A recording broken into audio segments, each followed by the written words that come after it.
안녕하세요. 세종대학교 꿀팁에 대해서 설명해 드리겠습니다.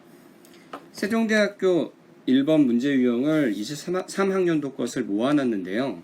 여기 보시면 반박하시오, 뭘 설명하시오 이렇게 나와 있죠. 즉 요약, 비교, 비판 등 다양하게 출제합니다. 글자 수는 400에서 500자예요. 그러니까 깊은 내용을 묻는다기보다는 제시문을 정확하게 읽고 있는지를 물어보는 문제고요. 그러니까 요약, 비교, 비판의 기본에 충실하고 일정한 답안의 패턴이 존재합니다. 그러니까 세종대학교 문제를 많이 풀어보면 그 패턴들이 일정하게 나오겠죠. 자, 두 번째는 항상 비판이 나옵니다. 2번은. 그래서 적용과 결합하여 출제되기도 하는데요. 적용과 비판의 차이점은 아시죠? 그러니까 적용은 A를 가지고 B를 설명하라 뭐 이런 거고, 비판은 A를 가지고 B를 비판하라 이런 거죠.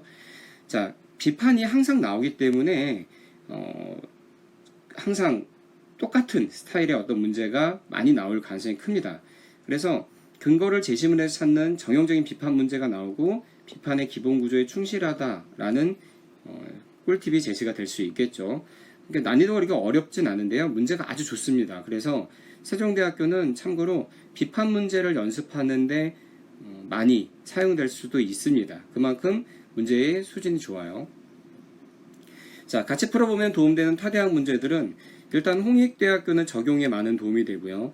경희대는 비판 문제에 많이 도움이 됩니다. 다만 경희대의 비판 문제는 약간 난이도가 불규칙한 부분이 있고 어떤 문제 같은 경우는 약간 그 논리적으로 문제가 있는 경우도 좀 있어요. 그러니까 이게 과연 교수의 생각을 묻는 건지 제시문의 생각을 묻는 건지 좀 헷갈리는 경우가 있습니다.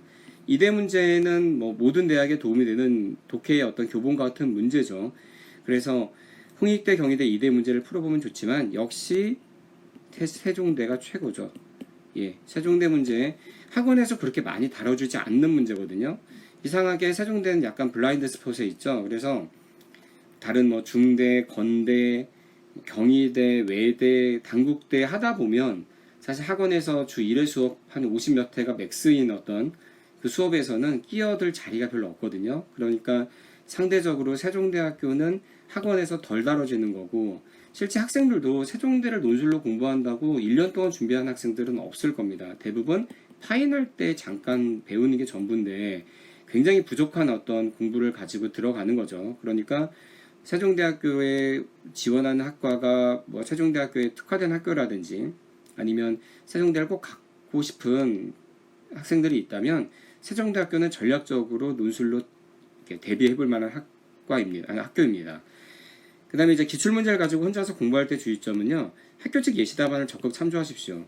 답안의 수준 매우 좋습니다. 그래서 학생들이 혼자서 공부할 수 있습니다. 그리고 2019학년 이후 문제가 14개나 있어요. 그러니까 이 논제만 우선 공부해도 자신감이 생길 겁니다. 꼭 기출문제 분석해서 시험장에 임하시기 바랍니다. 그러면 좋은 결과 있겠죠? 감사합니다.